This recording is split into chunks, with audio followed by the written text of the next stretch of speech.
तो चलिए चर्चा की शुरुआत करते हैं। एसएन सिंह हमारे साथ प्रवक्ता बीजेपी के मौजूद है, आशीष चतुर्वेदी हमारे साथ नेता समाजवादी पार्टी के मौजूद है, अंशु अवस्थी कांग्रेस प्रवक्ता हमारे साथ मौजूद हैं, रोहित अग्रवाल प्रवक्ता आरएलडी के मौजूद हैं, राजीव रंजन राजनीतिक विश्लेषक हमारे साथ मौजूद हैं। लेकिन सबसे पहला सवाल आशीष चतुर्वेदी साहब, शाहजहांपुर में बड़ा झटका लग गया आप लोगों को, पता नहीं चला क्या?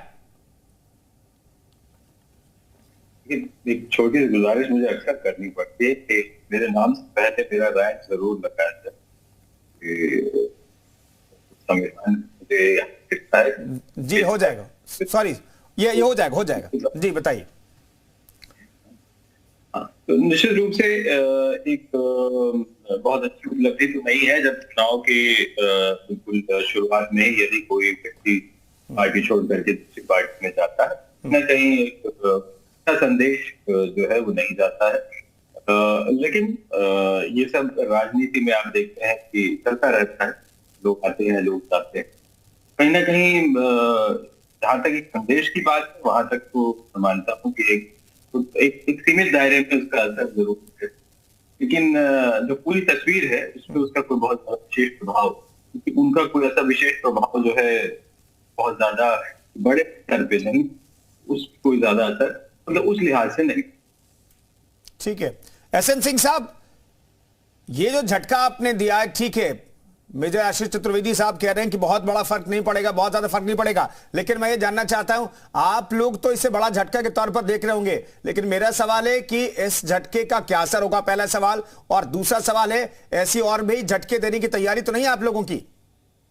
नहीं देखिए कुंदन जी, हम इस चुनाव में हमारी ताकत हमारा विकास के माध्यम से जा रहे हैं, और जो नगर निकाय का चुनाव है वो बिजली पानी सड़क सुरक्षा बुनियादी ढांचे में विकास शिक्षा पर इन चीजों पर होता है। और आप देखेंगे भारतीय जनता पार्टी की सरकार ने ये सब करके दिखाया। पहले की सरकारों में बिजली धर्म जाति क्षेत्र वर्ण वर्ग देखकर आती थी, हमारी सरकार में 24 आवर्स बिजली रह रही है, सभी क्षेत्रों के लिए रह रही है। हर घर जल नल योजना का जो कार्य सर्वाधिक अगर भारत में किसी सरकार में हुआ तो आदरणीय प्रधानमंत्री जी के नेतृत्व में, और सर्वाधिक अगर कहीं हुआ तो उत्तर प्रदेश में हुआ।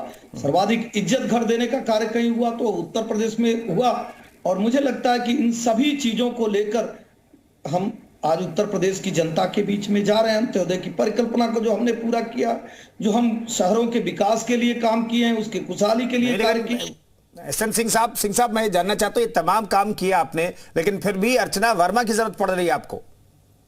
नहीं देखिए, वो तो आवश्यकता आविष्कार की जर्नी है, और जहां जिस चीज की आवश्यकता लगती है उसको पूरा किया जाता है। राजनीति धर्म ये कहता है, राजनीति ये धर्म कहता है कि हमारी विचारधारा को अपनाकर कोई आता है तो कोई वर्ण वर्ग का भेद नहीं होता है, कोई जात संप्रदाय का भेद नहीं होता है। क्योंकि अधिकांश लोग जो समाजवादी पार्टी से आते हैं वो कहते हैं कि हम राष्ट्रवादी विचारधारा को अपना रहे हैं, विकासवादी विचारधारा को अपना रहे हैं, और विकास का जो रथ चल रहा है उस पर सवार होने के लिए आ रहे हैं। वो बताते हैं कि वहां अहंकार है, कटुता है, वैमनुष्यता है और आपसी भाईचारा नहीं है। इस नाते हम भाईचारा निभाने के लिए प्रदेश के इस विकासवादी सरकार के नाते आ रहे हैं। मुझे लगता है कि और भी बहुत सारे लोग अभी भारतीय जनता पार्टी में आएंगे जो भारतीय जनता पार्टी के इस विकास के साथ चलना चाहते हैं, क्योंकि प्रदेश की जनता भी जान रही है और राजनेता भी जान रहे हैं कि विकास का जो पहिया है उसका इंजन भारतीय जनता पार्टी के पास है। तो निश्चित तौर पे लोग विकास के साथ रहना चाहेंगे। कौन ऐसा चाहेगा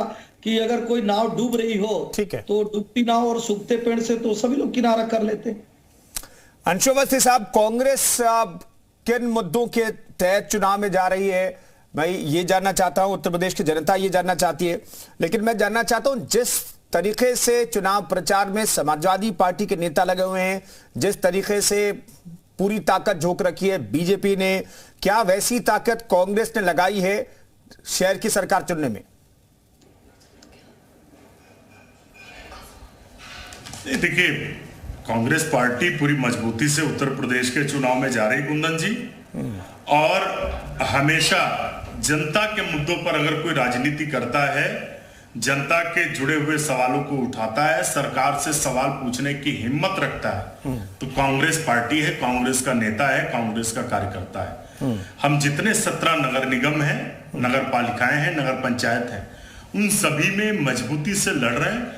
और जो ये डबल इंजन ट्रिपल इंजन का वादा करते थे कि हमारी डबल इंजन की सरकार बना दीजिए, ट्रिपल इंजन की सरकार बना दीजिए, अब विकास करेंगे, स्मार्ट सिटी बनाएंगे, इनकी तो पोल खुल चुकी है, इनके पास अब कुछ बताने को नहीं बचा है। देखिए यहाँ पर बीजेपी के प्रवक्ता बैठे हुए, उन्होंने कोई भी ऐसी उपलब्धि नहीं गिनाई कि वो बताते कि शहरों का उन्होंने क्या विकास किया। सच्चाई ये है कि जब से ये आए विकास रुक गया, सिर्फ और सिर्फ धार्मिक उन्माद की राजनीति शुरू हो गई, हेडलाइन मैनेजमेंट शुरू हो गया, सिर्फ और सिर्फ प्रचार प्रचार प्रचार प्रचार। और इनको ये भी याद नहीं रहता है कि जब ये प्रचार करने निकलते हैं तो जिस चीज को लेकर ये गर्व करते हैं कि हम राशन बांट रहे हैं 15 करोड़ लोगों को उत्तर प्रदेश में, ये नहीं बताते कि आखिर वो उन लोगों को जिनको ये राशन दे रहे हैं उनको ये रोजगार क्यों नहीं दे पाए, उनको नौकरियां क्यों नहीं दे पाए, उत्तर प्रदेश में भ्रष्टाचार क्यों नहीं रोक पाए। क्या हालत हो गई नगर निगमों की आपने देखा है। इसी राजधानी की आप बात करिए, लखनऊ को स्मार्ट सिटी बनाने का वादा था, पूरे देश में सबसे गंदे शहरों में लखनऊ शुमार हो गया। कांग्रेस पार्टी की जब सरकार थी केंद्र में, हम राज्य में नहीं थे, ठीक है, लेकिन हमने ईमानदारी से Jawaharlal Nehru urban revolution mission के अंतर्गत 1 लाख करोड़ के काम कराए पूरे देश में। जो आप सड़कों पर बसें देखते हैं सीएनजी, उनकी अगर शुरुआत की थी तो कांग्रेस ने शुरुआत की थी, जिनको आज भाजपा के नेता सिर्फ रंग बदलवा पाए। ठीक है अवस्थी साहब सबके पास मैं चला जाऊं, दोबारा आपके पास आऊंगा और आपने जो आरोप लगाया उस पर सिंह साहब से भी जवाब लूंगा, लेकिन उससे पहले रोहित अग्रवाल। मैं 10 सेकंड में कंक्लूड कर रहा हूं। ठीक है सर, जल्दी से 10 सेकंड में कंक्लूड कर दे रहा हूं कुंदन जी। ठीक है। बीजेपी के सारे इंजन फेल हो चुके हैं, अब एक नए इंजन की जरूरत है जो कांग्रेस पार्टी देगी। अब बीजेपी का वही घिसा पिटा रिपैकेजिंग माल चलने वाला नहीं है। ठीक है रोहित अग्रवाल साहब, खबरें तो ये आई कि भाई आप एक कमेटी का भी गठन किया गया जो समाजवादी पार्टी और आरएलडी के बीच सहमति बनाएगी और प्रत्याशियों को तय किया जाएगा, लेकिन खबरें ये भी आती रही कि एक सीट पर आपके भी प्रत्याशी, समाजवादी पार्टी के भी प्रत्याशी है। ये असमंजस की स्थिति क्यों पैदा हुई, इससे क्या नुकसान होने जा रहा है आप लोगों को? कुंदन जी देखिए, हमारी पार्टियों में लोकतंत्र है और हमारी पार्टियों में कार्यकर्ता का सम्मान है, और किसी भी पार्टी में कार्यकर्ता ही नींव होती है उस पार्टी की। क्योंकि छोटा चुनाव है, नगर निकाय का चुनाव है, तो दोनों पार्टी के कार्यकर्ता चाहते थे कि हम चुनाव लड़ें, और कहीं ना कहीं जो समंजस हम बैठाने की कोशिश कर रहे थे, जो कमेटी हमने बनाई थी, वो दोनों आपस में उन्होंने तय किया कि किस सीट पे कौन सा सिंबल लड़ेगा। परंतु नगर निकाय चुनाव के अंदर सिंबल से ऊपर व्यक्ति डिपेंडेंट करता है, क्योंकि जो कार्यकर्ता जिसने 5 साल मेहनत की है, जनता के बीच में रहा है, वो चाहता है कि हम जनता के बीच में जाएं। तो अगर 2-4-5% सीटों के ऊपर हमने गठबंधन नहीं भी किया, हमने 2-4-5% सीटों के ऊपर साझा कैंडिडेट उतार दिए, वो एक हमारी स्ट्रैटेजी के तहत भी था। आप देखिए ना भारतीय जनता पार्टी की स्थिति कि उनके पास कैंडिडेट तक नहीं है अपना। भाई उनकी स्थिति है कि जो दूसरी पार्टी कैंडिडेट घोषित कर रही है उसको अपने यहां ले आ रहे हैं, मतलब उनके पास खुद का कैंडिडेट नहीं है। इनका कार्यकर्ता खाली दरी बिछाएगा और दूसरी पार्टी से आया हुआ कार्यकर्ता जो नहीं, रोहित जी टिकट पाएगा। इस तौर पर भी बीजेपी देख रहे हैं कि उनका आकर्षण कितना ज्यादा है।